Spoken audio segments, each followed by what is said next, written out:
A TTC investigation is underway this hour after a 17-year-old was attacked and robbed on a TTC bus. That's just one of the stories we're following tonight. Tonight on City News at 6. I was surprised that we just continued the bus route. I was like, oh, is this not going to be reported? Attacked while riding the rocket. We take thousands of these sorts of calls over the course of a week. We need to make a judgment on every one of them. A City News exclusive. Did the TTC abandon a 17-year-old when she needed them the most? We would advise our members, though, that may be a time in which you may be insubordinate. There's no excuse for the kind of violence that we saw yesterday. The National Guard locks down Baltimore. The immediate need is to restore calm and peace to the city. How one mother took the law into her own hands to get her son off the streets. You don't see that anywhere anymore. And Nepal is in need, but which charities can you trust? Then the money is being used very effectively. We go inside the charities and reveal which institutions put their money where it's needed most. We have to make sure that we're 100% self-sustainable.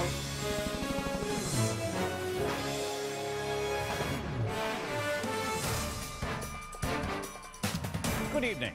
She was attacked and robbed on a TTC bus. But it's what happened next that has her family furious. Avery Haynes is live with this City News exclusive. Avery. And Gord, when you see a crime, what is your responsibility? What about if that crime happens on a bus to a 17-year-old girl, an assault and a robbery? Does the driver of that bus have a duty to call police? Now, the TTC's answer to that question is surprising police investigators, and it might surprise you as well. Our Amanda Ferguson now with a story that has many questioning TTC protocols. So I had my phone like this because I had headphones in.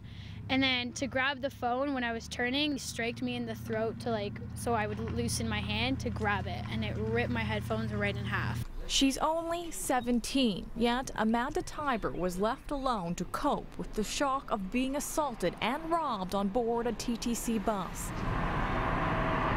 The attack happened on February 7th around 8:30 at night. Tiber was on the back of the 116 Morningside bus when she says two men robbed her. The bus driver gave chase, but it was the TTC's response after he got back on board that's left her shaken. He comes back, calls his supervisor. They say, just continue your route, continue your night. Like, I'm even gonna cry just remembering.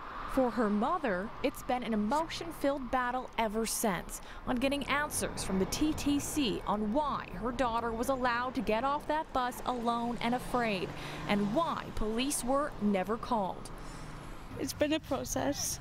A 17-year-old little girl should not have to go through that, by herself. There is no obligation for the TTC to call police. The protocol is pretty straightforward. An incident happens, the driver calls control, and the operator makes a judgment call on what to do next. At Transit Control, we have 911 trained operators, people that take those calls and then contact the emergency services depending on the need. The TTC says they are investigating the incident in question and whether that operator made the right call. Try to safeguard you a little bit. Yet it's a decision that even baffles police. Back in February, Staff Sergeant Dave Ridsick and Toronto police were dealing with a rash of cell phone thefts right after passengers got off TTC buses in Scarborough. I think about how shocking it would be a couple of 19-year-old girls walking along, getting robbed. Is this a case of where schedule trumps safety? No, absolutely not. Schedule never does. But we would expect that operator to have had that conversation with the customers on board to take her into account for control to make those same sorts of decisions. A kind of decision the union wants put back in the hands of its drivers. We would advise our members, though, that may be a time in which you may be insubordinate. What was the worst part of the entire ordeal to you? I think the worst part was probably me just being left alone on this bus scared. Something this mother never wants to see happen again.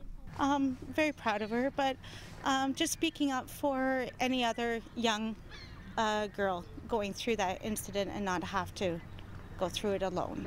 The TTC has handed over surveillance video from on board that bus to police. The Tybers have been told at this point there are suspect descriptions, but no charges have been laid. On Eglinton near Cedar Drive, Amanda Ferguson, City News. And remember to send us your videos and news